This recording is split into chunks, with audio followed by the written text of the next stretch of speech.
오늘 각종 사건, 사고 소식을 정리해보는 포인트 뉴스입니다. 첫 번째 소식입니다. 20년 전 밀양 집단 성폭행 사건 가해자들의 신상을 공개해 주목받은 유튜버가 명예훼손으로 고소를 당했습니다. 이 유튜버는 피해자들의 간곡한 요청이 있었다며 관련 영상을 모두 내렸습니다. 천재상 기자입니다. 밀양 집단 성폭행 사건과 관련해 가해자들의 신상을 공개한 유튜브 채널이 명예훼손 혐의로 고소당했습니다. 경남경찰청 등에 따르면 김해 중부경찰서에는 2건의 고소가, 밀양경찰서에는 3건의 진정이 접수됐습니다. 고소인 가운데에는 가해자로 지목돼 직장에서 해고된 남성과 가해자의 여자친구라고 잘못 알려진 여성 등이 포함된 것으로 알려졌습니다. 일단 소장이 들어왔기 때문에 일단 우선 조사를 해보고 그다음에 그에 대한 범죄를 검토를 해야 되고 그거는 나중에 한참 뒤에. 고소당한 유튜버는 최근 20년 전 밀양 성폭행 사건 가해자들의 근황이라며 이름과 얼굴, 직장 등이 담긴 공개 영상을 잇따라 올렸습니다. 이 영상들이 수백만 건의 조회수를 기록하며 큰 관심을 끌자 다른 유튜버까지 가해자 신상 공개에 뛰어들기도 했습니다. 하지만 해당 유튜버는 돌연 가해자 신상 공개 영상을 모두 내렸습니다. 유튜버는 게시글을 통해 피해자들의 간곡한 요청이 있었다, 피해자들이 원치 않는다며 구독도 취소해달라고 밝혔습니다. 전문가들은 개인 신상을 공개하는 영상은 명예훼손 혐의 등으로 처벌받을 수 있고 잘못된 정보로 인해 무고한 피해자를 만들 수도 있다고 지적합니다. 개인뿐만이 아니라 그 가족들에게도 또 심각한 피해를 입히는 2차 가해가 될 수 있고 또 피해자들, 그 당시 그 사건에 관계된 피해자들에게는요 또 다른 2차 가해가 될 수 있거든요. 이런 가운데 또 다른 유튜버는 가해자 신상의 추가 폭로를 예고해 앞으로도 논란은 당분간 지속될 것으로 보입니다. 한편 밀양의 과거 성범죄가 다시 주목을 받으면서 일각에서는 지역 폄하로 번지는 양상도 나타나고 있습니다. 밀양시 홈페이지와 유튜브 등에 밀양은 성범죄자들 도시, 성폭행범들 신분 세탁해주는 곳 같은 글까지 올라오자 밀양시는 시장이 유감 입장문을 내는 방안을 검토 중입니다. 연합뉴스TV 천재상입니다. 두 번째 소식입니다. 12사단에서 군기 훈련을 받던 훈련병이 숨진 사건과 관련해 경찰이 열흘 넘게 수사를 이어가고 있습니다.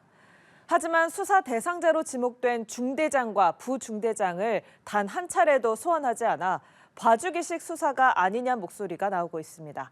이상현 기자입니다. 강원경찰은 지난달 28일 군으로부터 12사단 훈련병 사망 사건을 넘겨받았습니다. 열흘 넘게 해당 부대의 간부와 병사, 병원 관계자 등 참고인 조사를 집중적으로 진행했습니다. 특히 함께 얼차려를 받았던 5명의 핵심 참고인에게서는 당시 숨진 훈련병의 건강이 이상하다는 것을 간부에게 보고한 적이 없다는 진술을 확보했습니다. 이번 주말에도 참고인 조사를 이어갈 예정입니다. 하지만 정작 혐의자로 지목된 사람들에 대한 조사는 이뤄지지 않고 있는 상황. 경찰이 군부대 눈치를 보는 게 아니냐는 비난이 나오는 이유입니다. 가해자에 대한 즉각적인 강제 수사와 구속을 촉구합니다. 상해치사인지 과실치사인지 여러분이 명명백백하게 밝혀야 하는 것이지 언론에다가 가해자 유리하게, 육군이 유리하게, 국방부 당국이 유리하게 약치지 마십시오. 이에 대해 경찰 관계자는 기초적인 사실관계를 세밀하게 조사하고 일정에 따라 중대장을 소환할 예정이라고 밝혔습니다. 한편 고향으로 돌아갔던 중대장은 최근 부대로 복귀한 것으로 전해졌습니다. 군부대 측에 중대장이 현재 어디에 있는지 문의했으나 개인 신상이라 답변할 수 없다며 거절했습니다. 이런 가운데 여성 우월주의 성향 인터넷 커뮤니티인 워마드에는 숨진 훈련병을 조롱하는 글이 올라와 논란을 불러일으켰습니다. 군 관계자는 조롱성 게시글은 유가족의 명예를 심각하게 훼손하는 행위라며 즉각 중단할 것을 촉구했습니다. 연합뉴스TV 이상현입니다. 다음 소식입니다. 현충일인 어제 자기 집 아파트 창문에 우길기를 내걸어 공분을 산 주민이 결국 우길기를 철거했습니다. 화가 난 이웃 주민들은 우길기를 단 주민 집 현관에 계란을 던지고 욕설을 적은 종이를 붙이기도 했습니다. 고이훈 기자입니다. 아파트 현관문에 종이가 덕지덕지 붙어 있습니다. 바닥엔 깨진 계란도 있습니다. 현충일 날 집 창문에 우기기를 내건 주민에 항의하기 위해서 이웃 주민들이 한 행동입니다. 우기기를 내걸었던 주민은 하루도 안 된 현충일 날 밤에 슬그머니 철거했습니다. 현충일 날 우기기를 건 행동을 공감하는 이는 거의 없습니다. 좀 약간 어이없고 왜 약간 이런 날에 저거 잘하는지 좀 궁금해요. 공분이 일면서 해당 주민의 이름과 직업이 의사라는 사실도 알려졌습니다. 신상털기에 이 주민의 병원까지 표적이 됐는데 동명이인인 다른 의사가 운영하는 병원이 지목되면서 M1 피해자가 생기기도 했습니다. 앞서 이 주민은 지난달에도 자기 집 창문에 일장기를 달기도 했습니다. 수영구청과 아파트터 일부에 포함된 국유지 문제로 갈등을 빚자 언론등의 주목을 받기 위해 이런 행동을 했다는 이 주민은 자신에게 향하는 비난을 감내하겠다는 입장입니다. 감내해야 될 부분이라고 각오하고 있고 감내해야 되고 이런 일시적인 흥분이 가라앉으면은 그 밑에 있는 진실이 드러날 거라고 저는 확신하고 있습니다. 그는 일장기 개양에 대해 사과할 용의가 있지만 전 국민이 알아야 할 문제라고 생각해서 이렇게 했다고 주장했습니다. 논란이 되고 있지만 우기기 개양을 제재할 수 있는 마땅한 방법은 없습니다. 수영구청은 공동주택관리법 위반 사항을 들여다봤지만 근거가 없어 해당 아파트 관리사무소에 협조 공문만 보내놓은 상황입니다.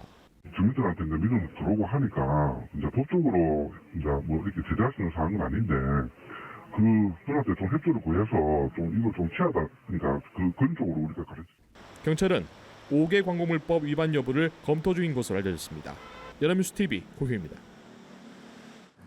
마지막 소식입니다. 부산에서 술에 취한 20대 여성 승객이 60대 택시기사를 때려 경찰에 입건됐습니다. 이 만취 승객은 폭행을 피해 달아나는 택시기사를 쫓으면서까지 주먹을 휘둘렀습니다. 이재동 기자입니다. 7일 오전 4시 25분쯤 부산시 연제구 연산동의 한 도로 술에 취한 여성 승객이 남성 택시기사를 향해 욕설을 뱉습니다.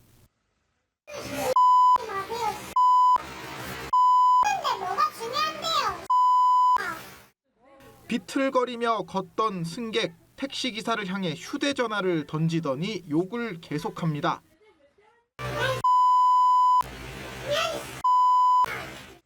택시기사가 몸을 피하기 위해 거리를 벌리자 승객은 기사를 뒤쫓아가며 머리 등을 마구잡이로 폭행합니다. 택시기사에 따르면 이 승객은 부산 연산 로타리에서 사상터미널로 향하고 있었습니다. 그러다 여성 승객이 운전석 쪽으로 발을 들이밀었고 기사는 운전에 방해된다며 발을 치워줄 것을 요구했습니다. 손님 이거 이렇게 하면 운전은 방해가 돼가지고 곤란합니다 하고 이렇게 얘기를 했거든요. 실랑이가 오가던 중 갑자기 승객은 차를 세워달라고 요구했고 이에 기사도 승객을 하차시키려 했습니다. 하지만 차가 멈췄는데도 승객이 내리지 않자 기사가 뒷좌석 문을 열어줬는데 갑자기 승객이 욕을 하며 침을 뱉는 등 폭행을 했다는 것이 기사의 말입니다. 그냥 문을 열어주고 이게 있으니까 갑작스럽게 이 여자분이 그 손가락 있잖아요. 손가락 중간 손가락을 이렇게 욕하는 거 있지 않습니까? 그렇게 이렇게 하더라고요 내한테. 결국 승객은 신고를 받고 출동한 경찰에 의해 제지됐고 경찰은 해당 승객을 폭행 혐의로 입건해 정확한 사고 경위를 조사 중입니다. 연합뉴스TV 이재동입니다.